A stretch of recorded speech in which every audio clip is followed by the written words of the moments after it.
Salut à toi, je m'appelle Anaïs, je suis la fondatrice de la méthode CAP Booster. Alors avant de commencer cette vidéo, je t'invite à t'abonner à notre chaîne YouTube en haut de cette chaîne, à aimer notre petite vidéo et à partager. Alors aujourd'hui je vais aborder un sujet avec vous que vous m'avez beaucoup demandé sur le groupe, c'est en fait comment j'ai fait pour rentrer chez les grands chefs, les avantages et les inconvénients à travailler avec eux.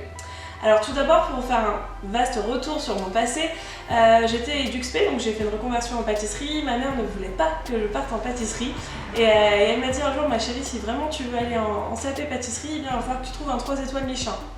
Autant vous dire que je savais faire des macarons, une crème pâtissière, ça allait être bien compliqué pour moi de rentrer dans un 3 étoiles Michelin. Et pourtant, j'ai eu la chance de faire ma formation avec Cédric Grolet comme Meurice et le groupe Alarme Ducasse, donc énormément d'étoiles à leurs actifs. Mais pour ça, en fait, j'ai fait quelque chose que je n'avais jamais encore fait, c'était partir vraiment dans la créativité pure et dure. Du coup, j'ai fait un CV que je vous montrerai après, vraiment hyper original, c'est-à-dire que d'un côté, en fait, il y avait les ingrédients, c'était mes diplômes, c'était par exemple tout ce que je savais faire, et à côté, il y avait la recette, c'était vraiment ma vie, les étapes de ma vie, etc.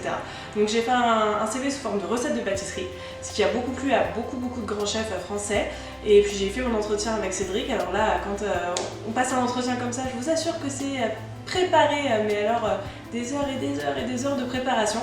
Et quand je suis arrivée au Meurice devant le chef, donc j'ai vraiment fait tout ce que j'avais à faire. J'ai pu avoir mon poste d'apprenti au Meurice et donc j'étais en apprentissage. Alors après, vous allez vous dire c'est incroyable, etc. Oui, c'est incroyable pour plusieurs raisons. Tout d'abord, eh bien, une fois que vous sortez d'un apprentissage avec des chefs comme Cédric Grolet, comme ensuite avec Cyril Lignac, Benoît Couffin, etc., vous avez une crédibilité qui est énorme, tant quand vous allez juste travailler ailleurs, quand vous voulez partir à l'étranger, bosser chez d'autres grands chefs, ou par exemple, dans mon cas, quand j'ai voulu créer ma société au niveau de la banque, c'est vrai que ça a une légitimité assez impressionnante. De plus, donc outre le fait qu'il y a la réputation des chefs, ce qui est vraiment très avantageux, c'est aussi toute la rigueur, la propreté et vraiment la minutie que j'ai pu apprendre chez ces chefs, tout simplement parce que c'est les premières choses qu'on vous apprend, c'est les bases, c'est la propreté, être propre en permanence. Et ça vous semble peut-être bête comme ça, mais quand vous commencez dans la pâtisserie, on passe tout le temps à se salir. Et j'en avais marre d'aller à la mangerie me changer, donc j'ai appris beaucoup de choses à ce niveau-là. Une rigueur qu'on n'a pas partout. Forcément, quand vous sortez du 3 étoiles en dessert, il faut que ce soit minutieux, hyper rigoureux, vous n'avez pas le droit à l'erreur. Donc ça, j'ai appris énormément de choses.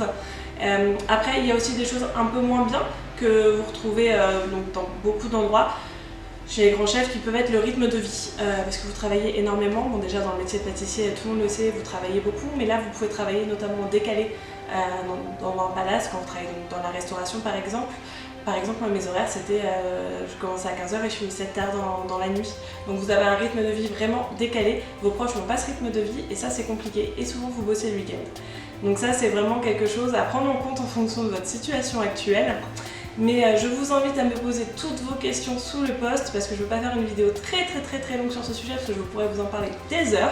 Alors je vous invite donc à me laisser vos commentaires, et si vous voulez voir mon CV, c'est direction de notre groupe Facebook, je le mets juste en dessous de ce post.